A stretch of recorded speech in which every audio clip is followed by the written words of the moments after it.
Il n'y a rien dans les Écritures qui traite d'une première communion. La première communion, appelée aussi Sainte Seine, fait partie de la formation des enfants dans l'enseignement catholique romain, et elle a été développée comme l'un de leurs 7 sacrements.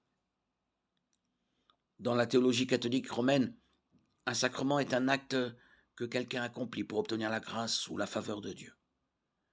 Avant qu'un enfant n'ait une quelconque compréhension du péché, il est baptisé, le premier sacrement dans le système catholique romain. Il passe ensuite par une série de leçons de catéchisme, après quoi il se rend à sa première confession.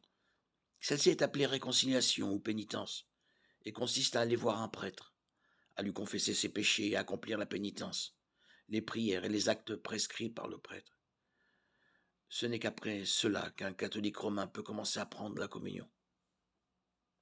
Les Écritures nous disent, en effet, il y a un seul Dieu, il y a un seul médiateur entre Dieu et les hommes, un homme Jésus-Christ, 1 Timothée 2,5. Nous ne sommes pas appelés à confesser nos péchés à un homme quelconque pour qu'il soit pardonné, mais à prier et à nous confesser à Dieu. Ce n'est que par Jésus-Christ que nous trouvons un pardon complet et gratuit. Tite 3, 5, 6 n'est qu'un des nombreux passages qui identifient Jésus comme le moyen du pardon, au contraire d'un quelconque rituel religieux.